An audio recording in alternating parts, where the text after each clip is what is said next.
vamos a ir con el desarrollo de las informaciones. Debo aclarar que lo de Mataorzotas lo has puesto tú. No, pues, por si acaso me caiga un mate por ahí.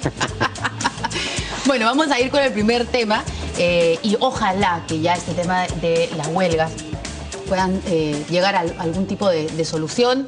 Hoy a las 8 de la noche va a haber una reunión importante en la PCM, tengo entendido, con los médicos. Ya los tecnólogos de salud, ¿no es cierto?, han levantado su huelga, pero las enfermeras están todavía en pendiente. Sin embargo, ha habido una conferencia de prensa del presidente del Consejo de Ministros en donde ha exhortado a los médicos que por favor levanten la huelga porque se les va a subir los sueldos tal y como ellos han estado pidiendo desde hace ya varios meses. Vamos a escuchar lo que ha dicho el premier Jiménez. Es necesario que los médicos vuelvan a sus puestos. El gobierno garantiza el incremento de remuneraciones y sobre todo el reordenamiento de las planillas que establecen y estructuran las remuneraciones de los médicos y profesionales de la salud. Es el momento de la sensatez, es el momento en donde todos tengamos que estar pensando en aquellos peruanos y peruanas que en este momento están sufriendo por el problema de salud. El gobierno en primera fila. Y queremos que este mensaje que el día de hoy transmitimos sea un mensaje de exhortación. Bien. ¿Se levantará la huelga, cree usted? Vamos a preguntarle vamos a presentar, primero lo hemos presentado a nuestros invitados. Está el congresista de Gana Perú, Omar Chejade, y también el congresista del PPC, buenas noches. Alberto Bengolea. Mario, Verónica, buenas noches. Alberto, buenas noches. ¿Cómo estás? Bueno, esperemos que los profesionales de la salud, no solamente los médicos, sino también los enfermeros, los técnicos, levanten esta huelga que ya tiene algunas semanas, ¿no es cierto? El gobierno está haciendo todo lo que está a su alcance para aumentar los sueldos, las remuneraciones. Se les está aumentando 1.500 soles. Es cierto que muchos dicen que esto iría al básico y no sobre las bonificaciones posteriores que siempre existen, pero hay que tomar en cuenta que si estos 1.500 soles van al básico del sueldo, ¿no es cierto?, esto resulta pensionable. Entonces traerá una serie de consecuencias positivas como jubilaciones, CTS, entre otros. Y también hay que decir... Entonces, ¿va a ir al básico o no? Bueno... ¿O no se sabe? Bueno, lo que tenemos entendido que esto iría al básico. Lo que significa además un montón de plata. Pero ¿de cuánto estamos esto hablando? Sería pensional. Lo que pasa, Verónica, gracias por la pregunta, que esto es un punto de partida. El gobierno del presidente Ollanta está subiendo el presupuesto para el sector salud del año en 620 millones de soles. Obviamente todo no es sueldos y remuneraciones, sino también infraestructura. Yo creo que es muy importante reordenar, reestructurar el sector salud, y ha sido una de las banderas de batalla del presidente Ollanta y obviamente del proyecto tanto de la Gran Transformación como la hoja de ruta, ¿no? Congresista Bengolea. Hola, ¿qué tal? Buenas noches. ¿Ha podido hacer algo distinto el gobierno a lo que ha hecho hasta ahora para solucionar esta huelga? Sostengo que sí ha podido prever el problema para comenzar, ¿no? Yo creo que este es un gobierno que desde que comenzó ha sido reactivo. Yo no lo he visto nunca proactivo. Ha esperado que los problemas estallen para buscar soluciones. Este era un anuncio que venía desde atrás, desde hace meses, este reclamo de los profesionales de la salud por una mejora, y ha habido que esperar que estén en las calles, en huelga, 4 semanas marchando, con pacientes requeridos de asistencia para que comenzar a escuchar algunas propuestas, algunas de las cuales me parecen razonables, por cierto. Pero no estoy yo de acuerdo con un gobierno que tiene que esperar que le estalle a cada rato la bomba en las manos para ver cómo hace para solucionar el problema. El gobierno tiene que ser proactivo, tiene que analizar las cosas, preverlas, adelantarse y evitar que estemos los peruanos sufriendo permanentemente este tipo de dificultades. Hoy en salud, el año pasado fue en educación, antes fue en el tema de la minería, es decir, siempre tiene que salir el problema para que el gobierno vea cómo soluciona, anda de bombero el gobierno. Yo esperaría un gobierno que tenga más bien una visión de Estado para prever los problemas, solucionarlos y evitar que estos ocurran, ¿no? Ha habido un embalse de expectativas. El gobierno del presidente Ollanta ha hecho un esbozo de una autocrítica en el mensaje presidencial y también a posteriori. Es decir, este embalse de expectativas que lamentablemente no fue cubierto en gobiernos pasados, ha tenido que, no solamente en el sector salud, sino también en el sector educación, en el sector seguridad, en el sector de las Fuerzas Armadas y Policiales, de Verónica, Mario, tener que cubrirse. Y si hay alguna autocrítica, bueno, seremos de hoy en adelante más proactivos que reactivos. pero en todo caso lo importante es que el gobierno está cubriendo las expectativas de a pocos, como punto de partida, en este caso del sector salud, con un aumento importante de sueldo, y no solamente ello, sino también en todo lo que es infraestructura. Por ejemplo, para poner solamente un ejemplo, el hospital de policía se va a reconstruir. Es un hospital que tiene más de 60 o 70 años de construcción, que está, se cae a pedazos. y se está cayendo a pedazos. Claro. Y eso está reestructurándose y va a reconstruirse. Así como esto, en provincia es lo mismo. Me permite, aquí Keiko Fujimori ha lanzado unos twitters relacionados precisamente a la problemática de salud, y dice, por un lado, presidente Humala, según el MINSA, ya son 44 fallecidos víctimas de la gripe H1N1 y no hay vacunas. Presidente Humala, ya estamos en el día 22 de la huelga médica y su ministra no ata ni desata. Presidente Humala, preocupa que el sector salud también esté a la deriva. No permita más muerte. Reaccione, en signo de exclamación. ¿Eso es también lo que pide el PPC?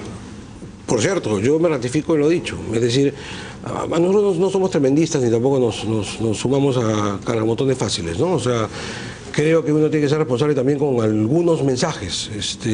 Pero con respecto a este tema de salud, yo le hago la misma crítica que le hice el año pasado con el tema de educación, le hago la misma crítica que le hice el año pasado con el tema minero. Es decir, este es un gobierno que no tiene ideas claras, que espera que el problema se produzca. Ahora, yo admito esa autocrítica que está haciendo Omar. Ojalá aquí en adelante eso realmente lo veamos, pero yo creo que no. Estamos entrando al tercer año de gobierno. Este creo que es el último año que tendrá el gobierno para hacer algunas transformaciones importantes que el país requiere, si no ya va a ser muy difícil, ¿no es cierto? Y siguen entrando al tercer año de gobierno diciendo que es problema de los gobiernos pasados que no solucionaron los problemas. O sea, así no vamos a ir a ninguna parte. Yo creo que a esa primera o ese intento de autocrítica de Omar habría que aumentar uno más. Déjense de mirar para atrás lo que no hicieron los gobiernos pasados. Y comiencen a mirar lo que tienen que hacer ustedes, que es por eso que el pueblo peruano los eligió. Entonces, olvídense de lo que no ocurrió atrás, díganos lo que van a hacer de aquí para adelante para no solamente solucionar este problema de salud, sino los problemas que vendrán luego. Yo insisto, por ejemplo, discúlpame que salga del tema, ya sabemos que va a haber un problema con el canon de inmediato, que va a haber una baja, eso va a significar a gobiernos regionales que van a recibir menos dinero, eso va a traer convulsión social y un montón de gente va a reclamar. ¿Está haciendo el gobierno algo para explicarlo, para adelantarse al problema? ¿O está esperando sentado que explote la bomba en todo el país para después salir rapidito a ver cómo lo soluciona? Hay temas que evidentemente se vienen y un gobierno que sabe qué hacer tendría que estar tomando soluciones hoy, no esperar a que esto no se repita. No estamos llorando sobre la leche derramada, pero siempre es bueno tener claro cómo nos entregaron el gobierno y según eso, según esa base estadística, qué estamos haciendo para revertirlo. Y además quiero decir lo siguiente, se está buscando fijar una base remunerativa homogénea, porque muchos médicos o profesionales de la salud que están en provincias no ganan ni la tercera o cuarta parte de los que ganan en Lima. Entonces, lo que está haciendo el gobierno es homogeneizar todas las remuneraciones y todos los sueldos de los profesionales de salud para que les parezca atractivo no solamente estar trabajando en Lima, sino también en provincias o lugares más alejados, ¿no? Un detalle solamente que espero que estén tomando en cuenta el gobierno, me parece que no. Ahora están los del MINSA en las calles. Cuidado que los de salud están tranquilitos esperando a ver cuál es el resultado. Los que han levantado la huelga son los tecnólogos de salud, precisamente. Exacto. Sí. Pero cuidado con lo que se viene. De salud. Por eso te digo, espérate que los de MINSA van a obtener el resultado y van a salir atrás con el mismo derecho a lo de salud. Entonces, adelanto el problema, no es que ya solucionamos el MINSA. Uy, ahora es salud, ¿qué hacemos con salud? Adelanto el problema, va a haber médicos que van a salir atrás a decir, yo tengo el mismo derecho. La concertación es importante, ¿no? Con todos los gremios que están en problemas. Yo creo que tenemos más de 214 conflictos sociales en pugna y creo que este es uno importante que el gobierno tiene que resolver. Vamos a hacer una primera pausa y volvemos en un momento.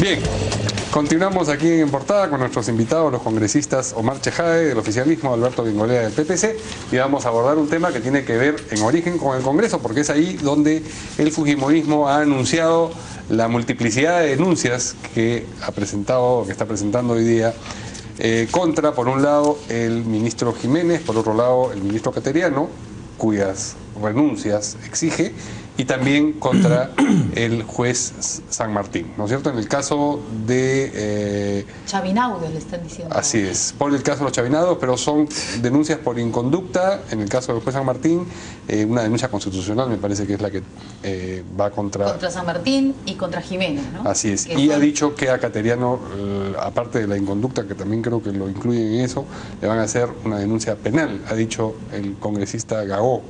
Vamos a escuchar qué es lo que ha dicho hoy día Gago, el congresista Gago, a propósito de Pedro Cateriano, precisamente.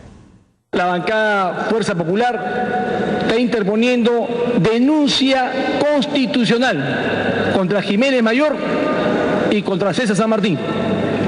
Estamos también interponiendo una denuncia de inconducta funcional contra César San Martín ante el Consejo Nacional de Magistratura, pidiendo su destitución inmediata del cargo.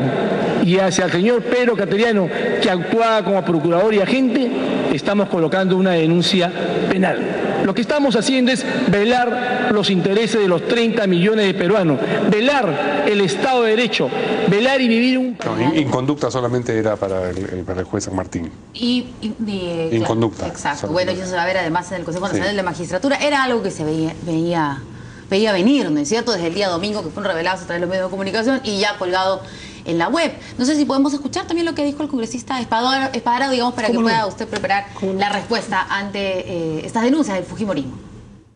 Este juicio y este proceso declaraba no haber nulidad y absolvió al señor de Bari Hermosa, al señor Roberto Guamán Azcurra y al señor Vladimiro Montesinos. ¿A quién estaban defendiendo, señor Ollantumala, su ministro Jiménez y su ministro Cateriano? Que digan la verdad al país.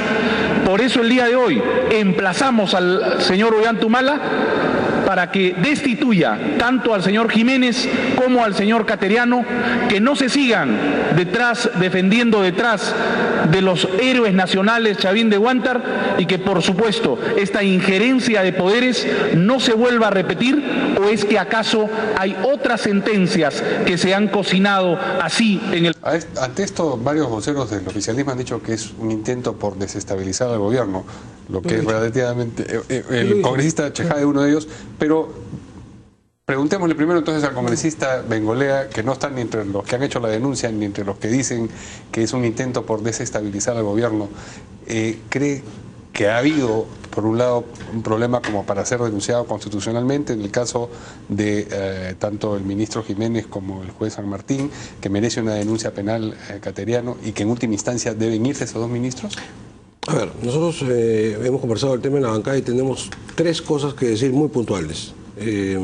Y tratar de evitar que esto sea parte de un debate político en donde permanentemente se ensucian cosas que no debieran ensuciarse ni mezclarse. Es decir, los revanchismos políticos y los odios personales deberían quedar a un costado cuando se va a ver un tema tan delicado.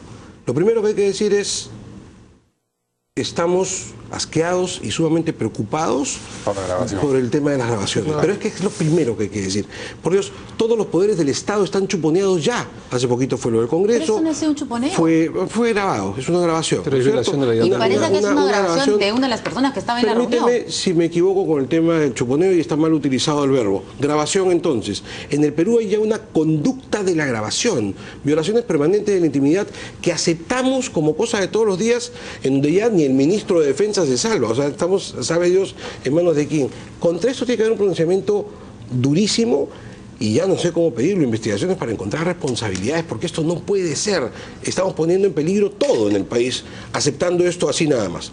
Dicho esto, lo segundo que nosotros pensamos es que la reunión en sí no parece tener visos de ilicitud, la reunión en sí.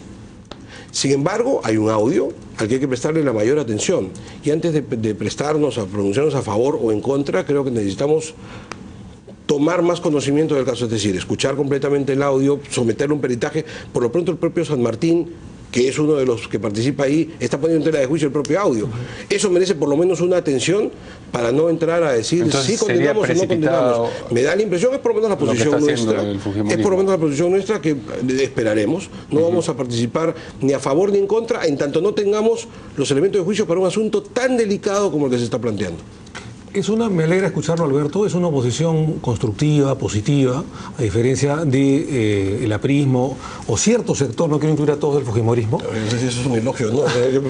Pero creo, oposición y punto. Pero creo que hay que decir lo siguiente. Como hombre de leyes, como abogado, coincidiremos en que la prueba es prohibida, la prueba es ilegal, la prueba es ilegítima. Y acá se aplica el principio de los frutos del árbol envenenado. Si el árbol está envenenado, los frutos están envenenados. ¿Cuál es el árbol? El delito per se, la violación a la libertad de reunión, a la intimidad, ¿no es cierto?, a las conversaciones privadas. Eso es el árbol envenenado. Y los frutos son estos audios, estas conversaciones que han salido a la luz pública y estas imputaciones que se están haciendo.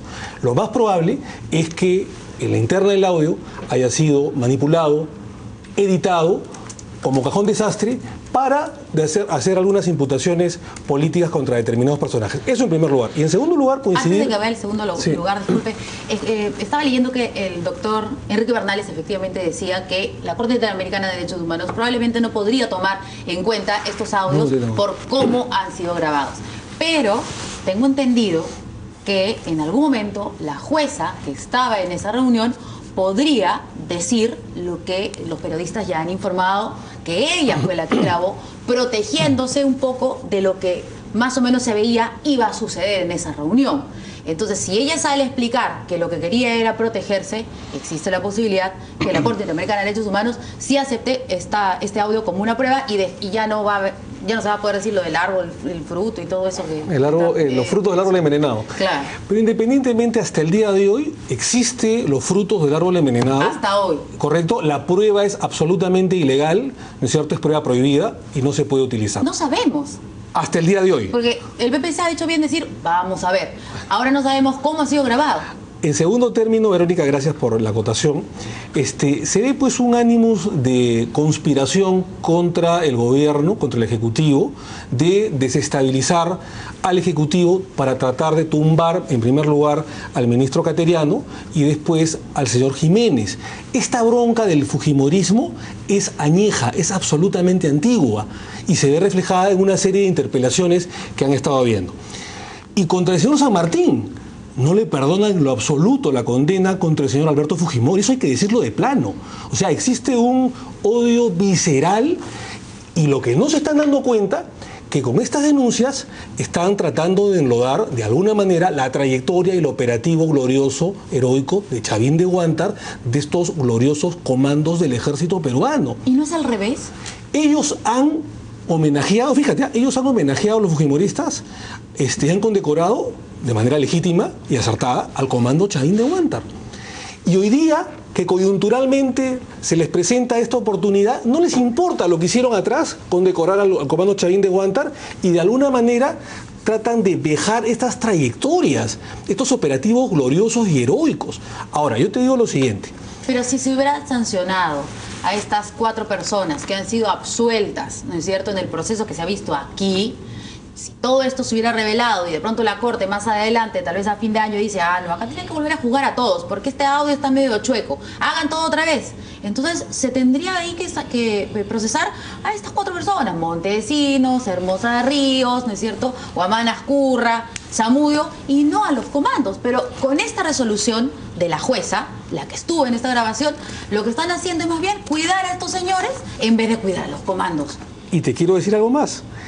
El presidente de la Corte Suprema, en el audio, que probablemente ha sido trucado, pero esa parte es fidedigna, probablemente lo dice, tenemos que dar, San Martín, una muestra de independencia, de trabajo serio, coherente, que hemos dado un juicio con plenas garantías y de que la conclusión pertenece a un tribunal independiente. Acá no hay nada chueco, no hay nada raro, no hay nada violatorio, ni injerencia, ni mucho menos. Y por parte, para terminar, del gobierno peruano, no ha habido injerencia ni interferencia, lo que ha habido es diligencia. El señor Cateriano es nombrado en febrero del año 2012 como agente del Perú ante la Corte Interamericana en el caso Chavín de Huántar, y lo que hace, como cualquier abogado, seguramente lo ha hecho Alberto en su momento como abogado, y yo, es tratar de comunicarse, de tener un acercamiento al juez, no para presionarlo, chantajearlo, o mucho menos, sino para recopilar información, para tener insumos y contestar la demanda ante la Corte Interamericana de la mejor manera posible. Eso es lo que se ha hecho. Una pregunta muy rápida, congresista. Si la transcripción del audio o el audio fuese, digamos, apegado a la realidad, si no hubiese una adulteración, ¿usted encontraría en ese texto o en ese diálogo algo censurable? El doctor San Martín tiene una comunicación aparentemente coloquial. Él es un gran doctrinario, es un gran procesalista y hace una serie de reflexiones jurídicas en dicha reunión. Y hace una especie de prognosis de diferentes escenarios jurídicos de lo que podría ser la sentencia. Dice, si A es así, B es así y C es así. Entonces, jurídicamente, doctrinariamente, como es él, hace una serie de análisis y comentarios, pero no le dice a la jueza, tú tienes que fallar en cuál o determinado sentido. Y además, quiero decir lo siguiente. Cateriano llama al ministro de Justicia en ese momento, Juan Jiménez. Juan Jiménez se comunica con San Martín y San Martín es el que convoca a la jueza Rojas y no el gobierno. Entonces, y San Martín, no, porque San Martín se coloca en situación de garante con relación a la jueza y al Poder Ejecutivo. Mi pregunta era bien acotada, era dentro de lo que conocemos de la materia de la conversación y el texto de la conversación, si no hubiese sido adulterado, ¿encuentra usted sí o no un elemento censurable? Yo no veo algo censurable per se, habría que analizar bien el audio porque lo más probable es que haya sido editado, haya sido manipulado, pero encuentro una conversación coloquial entre personas doctrinarias jurídicamente que se reúnen para hacer comentarios jurídicos de posibles escenarios, pero no hay una combinación contra la jueza presionándola para que falle en determinado sentido. ¿Y cuál es otro escenario? Yo solamente vi un escenario, por lo menos en los que hemos visto hasta ahora, ¿no?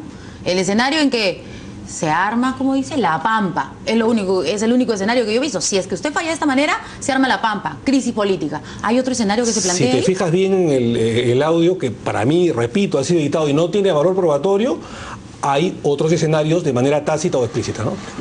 El congresista vinculado de repente podría intervenir, aunque el PPC no se quiera pronunciar, pero creo que es un tema que nos atañe a todos los peruanos. Una larga trayectoria, yo creo que hay que actuar acá con responsabilidad. Lo que es habitual, lo que es normal, a propósito de la reflexión que hacía Omar y que me decía tú como abogado, sí, es verdad, los abogados hablamos con los jueces, es una práctica absolutamente normal, y en esa conversación con los jueces, evidentemente exponemos nuestro caso y exponemos también cuáles son nuestras solicitudes y nuestras pretensiones, esto es absolutamente normal. Lo que ya llama a la atención, cuando menos, es la presencia del ministro de Justicia y del presidente del Poder Judicial en esa reunión. Punto número 1. Punto número 2, pongamos las cosas en contexto también. Estamos en un momento en el cual, y yo lo recuerdo bien, yo era presidente de la Comisión de Justicia en ese momento del Congreso de la República, veníamos de un escándalo que fue grande, en la Comisión de Justicia por lo menos armó un lío, lo recordarás, Omar, sí, cuando un procurador, ¿no es cierto?, se había presentado en la instancia internacional a defender una posición del Estado peruano y otro una posición distinta del Poder Judicial peruano, ¿te acuerdas? Fue una cosa escandalosa, pedimos renuncia, fue una vergüenza. ¿No? ¿Te acuerdas? Y nadie renunció tampoco. Pero fue una cosa vergonzosa, pero ¿cómo es posible? Es el Estado peruano. Aquí estamos en una circunstancia similar, llamo la atención, solo reflexiono sobre eso. El Estado peruano en una instancia internacional en donde que el Estado peruano coordine, porque esto quiero dejarlo claro, el Poder Ejecutivo, el Poder Judicial, el Congreso de la República, todos en el frente externo somos el Estado peruano. Entonces no está mal que haya conversaciones del Estado peruano para fijar posiciones, sobre todo con quien tiene que defender la causa, que en ese momento era Cateriano. Ahora, dicho todo esto y todas estas reflexiones, yo insisto en lo que para nosotros en este instante, no sé si mañana, es el tema central. El audio está en discusión. Uno de los protagonistas fundamentales del audio, que para mí merece el máximo respeto, que es el juez San Martín, ha puesto en tela de juicio el audio. ¿Amerita entonces que estemos haciendo una especulación alrededor del mismo? Sí, como especulación es valiosa, pero pasar de la especulación a la acción para decir vamos a acusar. Yo espero que pronto, lo más rápido posible, se instalen las comisiones. Me parece que para mañana estamos citados para instalar comisiones de una vez, y lo que sí procedería de inmediato es que la Comisión de Justicia del Congreso convoque a los implicados para tener una primera declaración y una primera aclaración. ¿Este audio es válido o no es válido? En función a eso podemos seguir conversando. Ahora, si muchos están diciendo esto de que los abogados tienen todo el derecho de poder ir y hablar, sí, claro, pues cuando están viendo las causas. Pero aquí, ¿qué estaba haciendo el señor Cateriano? ¿Estaba yendo como representante del Estado por el caso que estaba viendo la jueza, o estaba yendo en representación del Estado por lo que se estaba viendo en la Corte Interamericana de Derechos Humanos? Porque si estaba yendo por el tema de la jueza, entiendo. pero ahí la presencia de San Martín era como que extraña. ¿Qué pasa? Si estaba yendo como representante del Estado peruano ante la Corte Interamericana de Derechos Humanos, ¿qué hacía la jueza? No tendría que ser solamente el presidente del Poder Judicial. Lo que pasa, Verónica, es que un proceso tiene relación con el otro. Primero se abre hace muchos años el proceso Chavín de Huántar en sede nacional. Y a raíz de ciertos hechos, en sede internacional, viene la demanda de la Corte Interamericana contra el Estado peruano, no contra el gobierno, contra el Estado peruano, sí, claro, por las presuntas ejecuciones extrajudiciales, porque ha habido un avance en el proceso judicial en sede nacional peruana sobre un tema. Por eso es que Cateriano, pues oigo, no hay interferencia ni injerencia, hay diligencia de Cateriano en ese momento. Uno puede discrepar o no con Cateriano, pero creo que en este tema ha habido diligencia, ha habido oportunidad de Cateriano. Lo que hace es, como buen abogado, es buscar información, buscar insumos. ¿Y de dónde va a buscar insumos? Tienes que buscar los insumos de sede nacional, del proceso judicial que ya tenía años en el Poder Judicial peruano. Ahora, él no pide reunión con la jueza Rojasi, pide reunión con el ministro digamos, hace un puente con el presidente de la Suprema Corte, San Martín, que nadie puede dudar de su honorabilidad ni su sapiencia jurídica y su honestidad. Y este es el que convoca a la jueza Rojasi y se produce una reunión. Todos han sido muy diligentes entonces, porque hubiera quedado mucho mejor que solamente el señor Cateriano hable con la jueza. Fíjate. Y entonces el ministro de Justicia, en querer ayudar, como usted dice, Verónica, las partes que se ha politizado, las partes, Verónica, tienen todo el derecho de ser diligentes y hablar con los jueces. Cuando yo fui a la Procuraduría en el tema de la extradición del señor Fujimori, acá lo tengo en mi libro y en mis memorias, nosotros nos reunimos, lo primero que hice yo es solicitar reunión con el vocal supremo Orlando Álvarez, juez chileno en la Corte Suprema de Chile, no para infligirle presión, no para chantajearlo, sino para acopiar información procesal, judicial, y para que vean que el Estado peruano tiene preocupación en el tema que en ese momento era el más importante del país. Sí, pero ahí pues, entonces la información se la piden pues ante la Corte Interamericana de Derechos Humanos, pero no aquí. O sea, eso, ahí hay una delgada línea y ese es el gran problema. Si no hubiera existido esa reunión nunca, entonces no estaríamos hablando de esto. Si hubiera sido así de sencillo como que el señor Cateriano quería pedirle información, no pasaría lo que está ocurriendo. Pero si tenemos al presidente del Poder Judicial con la jueza, al ministro de Justicia y al señor Cateriano, y la jueza parece que ella dijo, bueno, por si acaso me voy a cuidar, y grabó. Mira, la ley del sistema de defensa jurídico del Estado, su artículo 21 y 23, es clara. Dice que tiene que haber una necesidad de información a la lógica de la defensa jurídica del Estado. Eso en primer lugar, Verónica, como te dije el día de ayer que me entrevistaste, o anteayer, usted lo está mirando, y yo lo respeto, con la lógica del periodismo, que está bien, que indague, pero nosotros lo miramos, en este caso, con la lógica del abogado, que tiene que ser diligente. ¿El abogado o el político? Bueno, el abogado en este caso por Cateriano. Es que yo soy abogado y Alberto también, entonces hablamos también como abogados. Y Cateriano también, por supuesto. Entonces, me saco el gorro de político y de congresista y me voy a mis épocas de abogado, como lo era también Alberto. Entonces tienes que ser diligente, tienes que preparar una defensa articulada, tienes que buscar insumos para reestructurar, reorientar la defensa del Estado y presentar una contestación de la demanda acorde a lo que te están pidiendo. Bien. Bueno, vamos a ver qué luego ocurre. En noviembre, aparentemente a finales de noviembre, va a haber una nueva audiencia en la Corte Interamericana de Derechos Humanos y de repente otra vez la Corte va a mandar al Poder Judicial a hacer un nuevo proceso, como ya hemos visto en otros casos, por, yo creo, la falta de diligencia de nuestros representantes políticos. Vamos a hacer una pausa para conocer los titulares de las 7:30.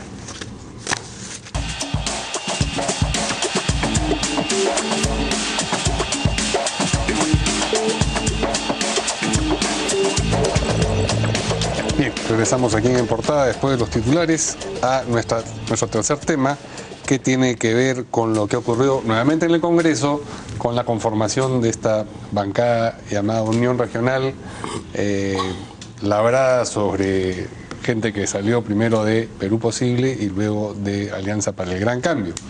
A propósito de lo que se ha comentado, que se les ha llamado tránsfugas a algunos de estos congresistas, el congresista Mariano Portugal, ex Perú Posible y ahora integrante de la bancada Unión Regional, ha dicho que no son tránsfugas, porque tránsfugas solo son aquellos que renuncian a un partido para pasarse a otro y con prebendas. O sea, si no hay prebenda, no hay transfugismo. Vamos a escuchar primero lo que ha dicho en su defensa el pastor Lai. ¿Cómo se inicia el concepto de transfugismo? cuando en el tiempo del gobierno de Fujimori, congresistas que fueron elegidos por un partido político se salen del partido político para entrar a otro, para ganar ventajas o por el pago que se les hizo, ¿no? Una recompensa. Para aprobar proyectos. Ya, no necesariamente. En hechos concretos para apoyar proyectos. Cuando nace el concepto de transfugismo, cuando congresistas por interés personal deciden dejar su bancada y su partido para afiliarse a otro partido y a otra bancada. Que no es el caso. Primeramente tenemos que explicar que la Alianza por el Gran Cambio fue una alianza de partidos políticos con fines electorales para apoyar la candidatura de PPK, ¿no? De Pedro Pablo Kuczynski. No salió elegido y en ese momento de las elecciones, pasadas las elecciones, la alianza en realidad caducó, terminó. ¿Cuándo caducó la alianza? Para ustedes, ¿cuándo caducó? En las elecciones. En las elecciones, o sea, cuando ustedes entraron... Era un pacto electoral, nada más, ¿no? Pero eso no es lo que se entendía ante la opinión pública. Alianza por el Gran Cambio era una bancada. Muy bien. Estábamos leyendo acá el significado de preventa. De preventa, exactamente. ¿No? Para ver si eso significa... No, porque dijo tal cual la palabra del congresista Mariano Portugal, ¿no es cierto? Entonces habría que ver si se refiere a que solamente se llama tránsfugas a los congresistas que se cambian de partido porque hay un dinero de por medio.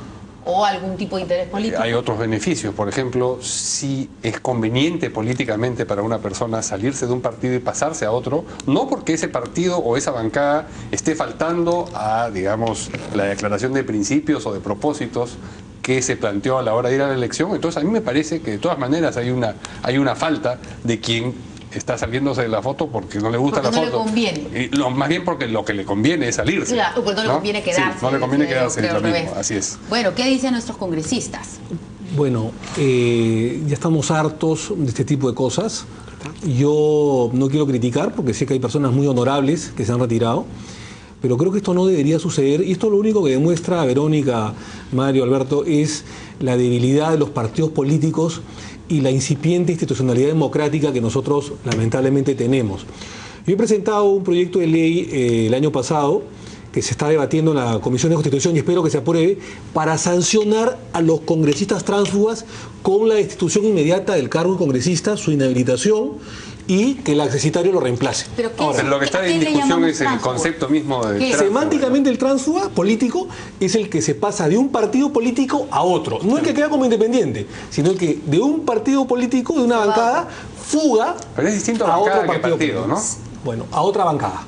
No es partido. De bancada a bancada. Así es, de bancada a bancada, okay. O también a partido político. Ahora, si queda como independiente, no sería tránsfuga. Pero...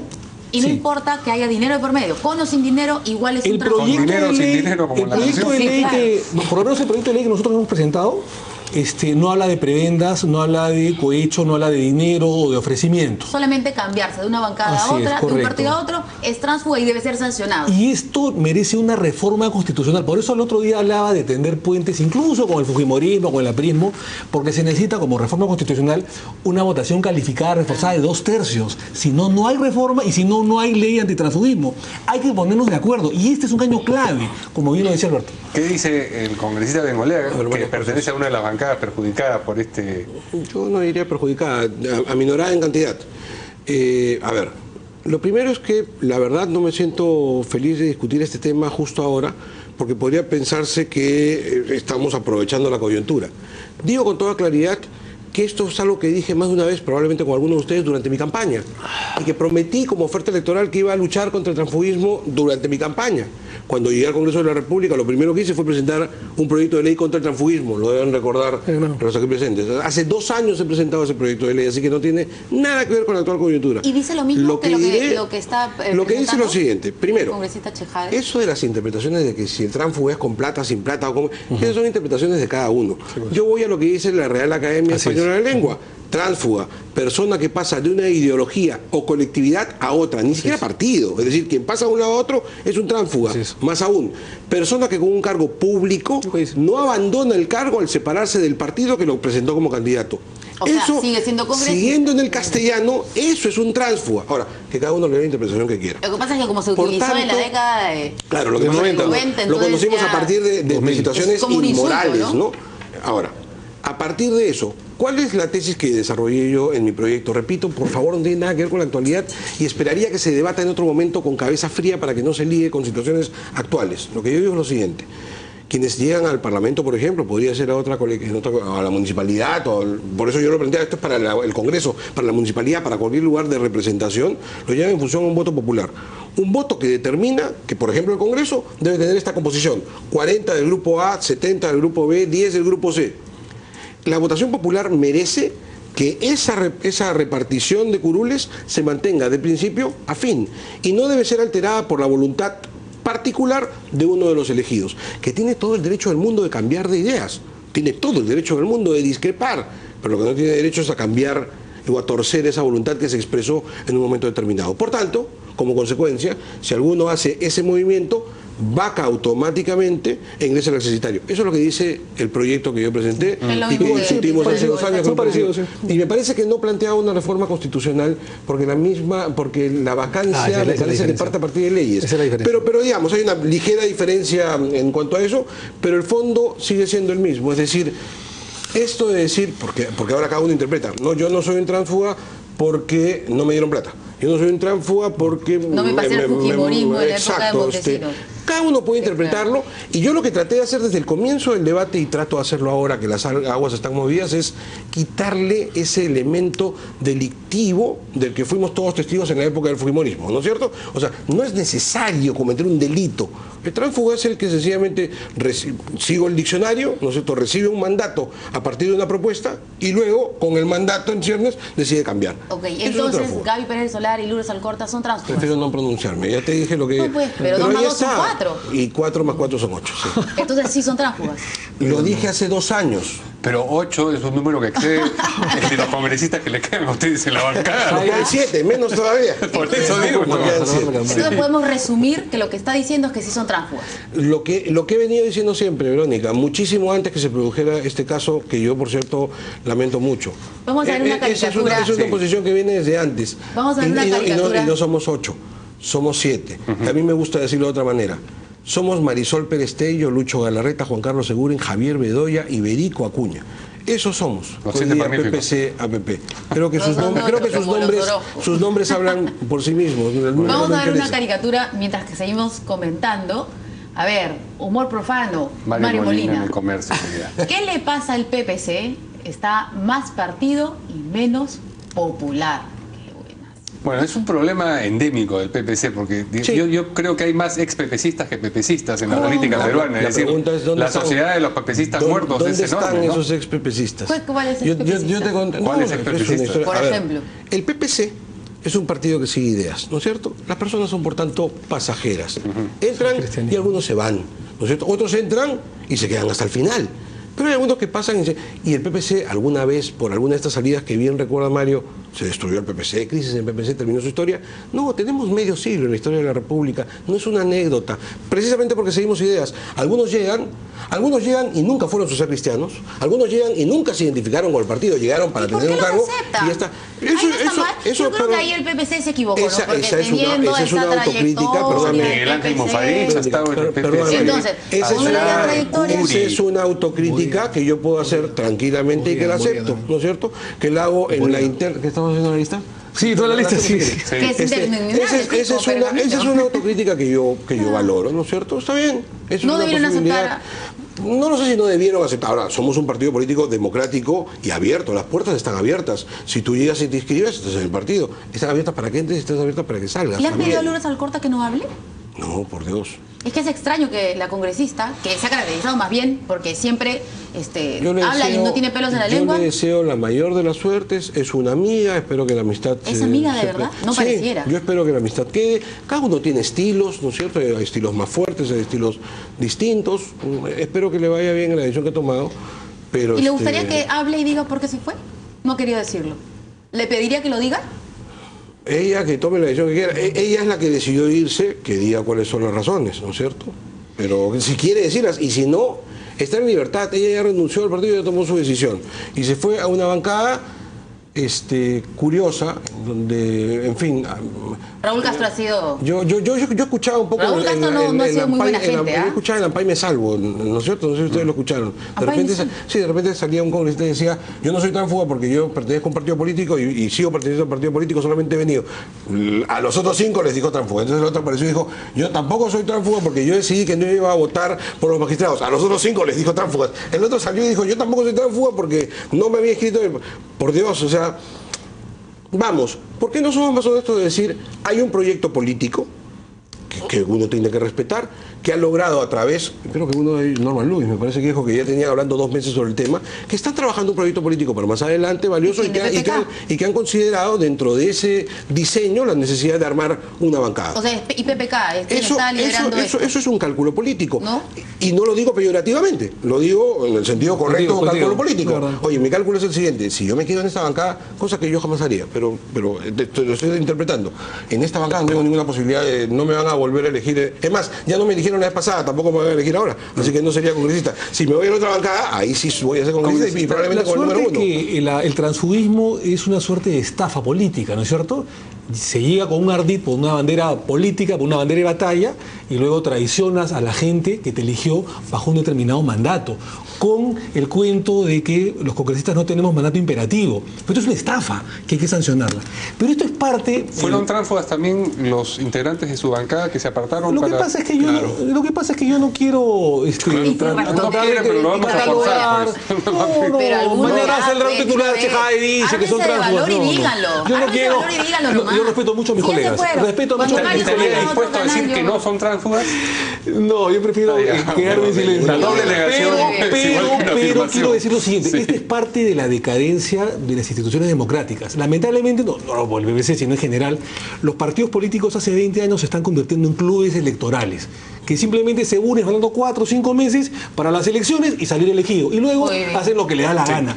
Por eso la reforma política del Estado, no solamente con el tema de sancionar a los tránsfugas, sino recuperar el sistema bicameral, el Senado, el financiamiento de los partidos políticos por parte del Estado, la eliminación del voto preferencial. Y cuento una nota rapidísima. Tenemos que ir al corte, 30 segundos, 20 segundos. 20 segundos. Javier Bedoya Vivanco, al cual aprecio mucho, que es un amigo, un abogado, un gran político, presentó un proyecto de ley a través de su bancada para eliminar el voto preferencial. Claro.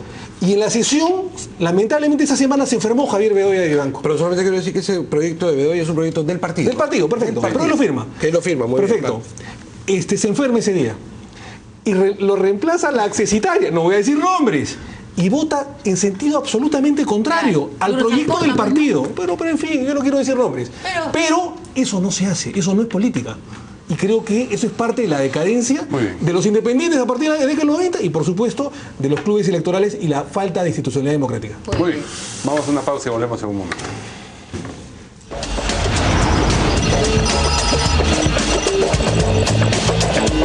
Bueno, nos hemos extendido un poco en algunos temas, pero no queremos dejar de mencionar algo que realmente nos preocupa y queremos pedirles... Omar habla mucho, pues. Los dos hablan un montón.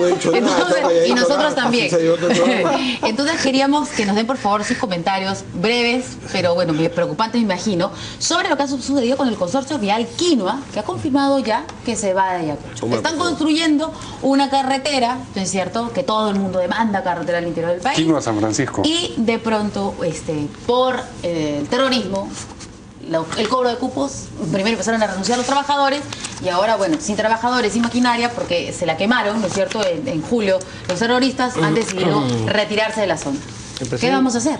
Bueno, el presidente de la República, el presidente Ollanta, ha asistido, tengo entendido, hace unos días a Ayacucho, a la zona, y ha asegurado que el asfalto va a continuar. Se trata de concertar, se trata de tender puentes y se trata también de reforzar la seguridad ciudadana. ¿Concertar con quién? Bueno, concertar evidentemente con la población, con los alcaldes regionales y también con las empresas, para decirle que hay la seguridad jurídica y además ciudadana respectiva, que el gobierno está haciendo todo lo indecible, a pesar de las críticas, que pueden ser legítimas o no, para que las empresas nacionales y transnacionales inviertan en el país. Y yo comprendo a esta empresa de la Quinoa, que por miedo se ha retirado. Es una zona convulsionada, zona del Uray, no es una zona fácil, es una zona de emergencia. Y el gobierno está haciendo todo lo que está a su alcance para proveer de las seguridades jurídicas policiales y militares en zona de emergencia para que puedan trabajar y para que la población se vea beneficiada, que es el objetivo principal del gobierno. Bueno, de hecho, esta es una muestra más de la incompetencia del gobierno, ¿no? Me parece que es clarísimo. ¿Cuál es una de las tareas fundamentales del gobierno? Dar seguridad. Pregunto una vez más, 2 años después, ¿este gobierno da seguridad? No lo da. En lo que han sido sus topes, sus enfrentamientos contra el terrorismo, no hemos visto un papelón tras otro cada vez que le ha tocado actuar. Y es militar de carrera el presidente de la República, y es dramático. Él mismo dijo, entre otras cosas, durante su campaña, algo que me parecía estupendo y que no ha cumplido, que había que poner asfalto y había que comunicar terrestremente a todas las capitales de provincia. ¿Cómo lo va a lograr ese terrorismo? Va, amenaza, cobra cupos y pregunto yo, ¿algún ser humano con 2 dedos de frente va a ir a trabajar en donde está amenazado de muerte? ¿Quién tiene que dar la seguridad? El gobierno. Aquí no se trata de hablar, de conversar, de decir en un esfuerzo que yo valoro de parte de los voceros del gobierno, no, está piso parejo, es seguro. No es seguro, está en peligro la vida de los seres humanos. ¿Cómo van a ir allá si están en ese peligro? ¿De quién es la responsabilidad? Es del gobierno. Hay que enfrentar el terror y hay que darle seguridad a aquellos que para hacer país se atreven a incursionar, a meter y a hacer obra en el lugar difícil. Eso es lo que hay que hacer. Vamos a una pausa porque tenemos todavía otro tema. Regresamos. Bueno, los mates han llegado también al Congreso de la República, y no precisamente por un juego de vóley y una gincana que estén haciendo ahí en el Parlamento, sino por los dimes y diretes entre las congresistas ex voleibolistas que han opinado sobre el deporte en general y si hay apoyo por parte del Estado. Vamos a escuchar las declaraciones. Yo le rogaría que por favor tuvieran un poquito de menos mezquindad y reconocer al César lo que es del César, porque si yo comienzo a hacer una lista de las cosas que he logrado para el deporte, sería largo, pero no es mi estilo. Cecilia Tait le respondió con la zurda de antaño y así le contestó a su ex compañera Zenaida Uribe, con quien comparte su labor en el Congreso. La parlamentaria oficialista dijo que las voleibolistas que hoy ejercen su labor en Urucurul no han hecho leyes a favor de las matadorcitas. Nadie está exagerando en el pedido. Tal vez algunas se han olvidado que cuando comenzamos éramos más pobres que ellas y teníamos que mendigar el pasaje. Tait dijo que es necesario darles más facilidades a las voleibolistas para que sigan aportando y creciendo en esta disciplina que tantas alegrías le ha dado a nuestro país. La fujimorista Leila Chihuán aseguró que en su caso se ha trabajado en leyes a favor del deporte. Que le pregunte al premier Jiménez qué proyecto de ley le entregué hace 1 mes y medio. ¿Cuál es el proyecto de ley? Beneficio e incentivos para los deportistas. Chihuán dijo que en los 90 el vóley benefició económicamente a muchas de ellas antes de convertirse en políticas. Es empresaria antes de entrar al Congreso.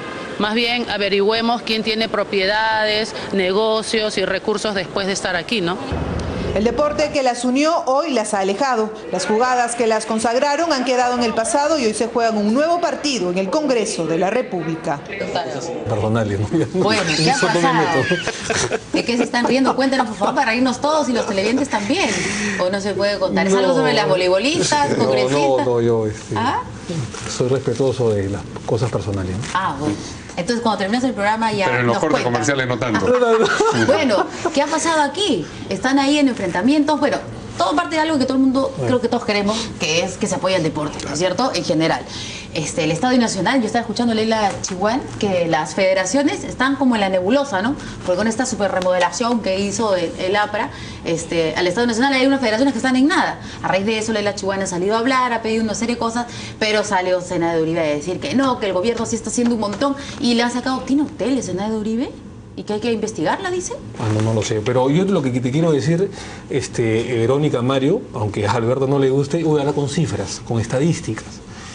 El gobierno del presidente Toledo invirtió en el IPD por año 36 millones de soles. El último año del presidente García se invirtió en el IPD 120 millones de soles. El gobierno del presidente Ollanta en este último año está invirtiendo 650 millones de soles, 530 millones de soles para capacitar a nuestros deportistas calificados, a los amateurs, para mejorar el deporte. Es cierto que falta muchísimo hacer. Yo soy, por ejemplo, partidario de que exista un Ministerio del Deporte. Y que eso nada tiene que ver con el IPD. El IPD también seguirá existiendo, pero el Ministerio del Deporte creo que sería importante para sacar mejores deportistas calificados, para tener mejores resultados y para que haya una autonomía. Pero en fin, Ese es un tema de discusión posterior. Vamos a conversar con el presidente Ollanta para que el deporte siga mejorando. Falta mucho por hacer. Sí, los números aguantan todo. ¿Cuáles son los dos lados? No sé, pues esto más cerca del deporte. Del deporte. Está muy bien, me asustaste. Los números aguantan todo y tenemos apenas un par de minutos. Solo diré que la última vez que hemos discutido sobre el presupuesto, con cifras en la mano, reclamé que había inversiones que en algunas federaciones eran de cero. No digo era de cero soles. Primero, punto número 1. Pero punto número 2, más allá de esta comparación, lo he dicho siempre y lo sostengo, el Estado peruano no tiene una política deportiva. Le alcanza al actual gobierno sin duda, pero también al de Alan García, al de Toledo y al de Fujimori. No la tenemos, no hay un desarrollo coherente que diga, bueno, ¿cuál es el problema deportivo? ¿Cuáles son los objetivos? ¿Qué es lo que hay que hacer y dónde hay que invertir? Eso no existe. Existe una vez más, y repito, no es solamente este gobierno, los últimos gobiernos todos, una situación reactiva. Ganó el vóley, vamos todos a la foto. Ganó el fútbol, invertamos aquí un poquito de plata. O sea, así no se hace deporte. Y yo parto de un solo principio. Este Congreso de la República, a partir de una situación en la cual nos unimos todos, por supuesto, con la chihuahua Zenaida Uribe, quien habla, sacamos una ley que para mí es la primera, devolver la obligatoriedad de la educación física en la primaria estatal. Eso es lo primero, eso no existe hoy. La votamos, la aprobamos, Ollanta Humala la observó. ¿Por qué? Porque además el presidente para no tengo tiempo para explicarte. Por eso te digo, para el discurso está muy bien, va corriendo, está en la foto, pero cuando hay que hacer cosas en serio no las hacen. Lo devolvió al Congreso y hasta hoy ni Abu Gataz ni Isla. Espero que Otárola lo ponga otra vez al debate para insistir. Si queremos cambiar el deporte, comencemos por lo primero. Tiene que haber obligatoriamente profesores de educación física para formar a nuestros niños. Y lo segundo, dense, por favor, hace tiempo lo estoy diciendo, gracias por la oportunidad, dense una vuelta por las grandes unidades escolares. Hoy llamados emblemáticos. Si alguien tiene que ir a la cárcel por esas construcciones, que vaya. Esa es una cuerda aparte. Lo cierto es que durante el gobierno de García, que eso está en investigación, pero se invirtió mucho dinero y hoy están deportivamente muy bien implementadas. Todos esos implementos para hacer atletismo, gimnasia y demás están en muchos casos en cajas. Se van a podrir, ya van 2 años, nadie los usa y no los usa porque no saben usarlos. No hay profesionales en la materia que lo hagan. Lo venimos diciendo hace tiempo a la ministra de Educación. No es posible, eso es un atentado contra el deporte, que tengamos la infraestructura que hoy sí tenemos en estos colegios y que no haya profesionales competentes para utilizarla y estar formando a nuestros niños. Solamente con eso te aseguro que hoy tendríamos ganadores bolivarianos. O sea, hoy día comenzaríamos ya estaríamos cosechando algunos. ¿Por qué se observó la ley que menciona el congresista? Tengo entendido que han habido unos temas técnicos, yo no pertenezco a esa comisión, a unos temas técnicos, pero hay toda la decisión política, Mario, Alberto, Verónica, de que efectivamente los profesores de educación física vuelvan a los colegios y que formen a nuestros semilleros. En eso estamos totalmente de acuerdo y lo vamos a fomentar y a propulsar. Te vuelvo a repetir, sé que han habido unos problemas técnicos que se van a implementar, se van a mejorar. No tengo el tema, digamos, en estos momentos en carpeta. En un minuto, si quieres. Pero para terminar, hay la decisión política por parte del gobierno que se está haciendo demostrada con financiamiento para mejorar el IPD, para mejorar el deporte, tanto calificado como amateur, y creo, y es una opinión ya personal, no del presidente, creo que debería existir un ministerio del deporte, independientemente del IPD. Ese es un tema clave, déjame explicártelo, ¿ya? Con muy buena fe, Daniel Abu Gataz, cuando el debate llegó al Pleno, dijo que para poder contar con los fondos para contratar a estos profesores de educación física había que entregar recursos del canon. Y con ese artículo se aprobó la ley. Es por eso que ha sido observado, porque dice que no puede financiarse con el canon, sino que tendría que hacerse con recursos del Estado. Yo he hablado ya con todas las autoridades competentes, con la gente del Ministerio de Economía, con la gente del Ministerio de Educación, con todos. Lo único que hace falta es quitar ese artículo e insistir con el otro y comprometer al Estado que de verdad ponga la plata. Dicen que estarían dispuestos a hacerlo y sin embargo han pasado 2 años y no hacen una cosa tan sencilla como llamar al presidente del Congreso y decirle, pon en el debate, saca ese artículo, el Estado va a financiar. Hemos hablado con el Ministerio de Educación y las cifras de los profesores que hacen falta ni siquiera las tienen claras. Dicen que sí es importante, pero no están moviendo un dedo. Dicen que sí deberían hacerlo, pero ya pasaron 2 años y no se hace nada. Entonces, eso no es tener voluntad política. No existe voluntad política, pero repito, porque no existe primero claridad de ideas de qué debe hacerse para desarrollar el deporte en el país. Yo creo que hay voluntad política, hay decisión política y vamos a ir, si es posible, al mismo despacho del ministro de Economía y Finanzas para que esto se solucione. Tenemos que preguntarle unos segundos, nos dicen, sobre la presentación de su hermano en el Poder Judicial sobre el recordado caso de la bruja del Cachiche. Ese tema, Verónica, yo no voy a opinar, es un tema que tendrá que dilucidar el Poder Judicial y el Ministerio Público. Yo no voy a interferir en ellos. Le deseo suerte, confío en su inocencia, como no, pero es un tema que tendrá que dilucidar el Poder Judicial y yo no voy a interferir. No tenemos tiempo para más.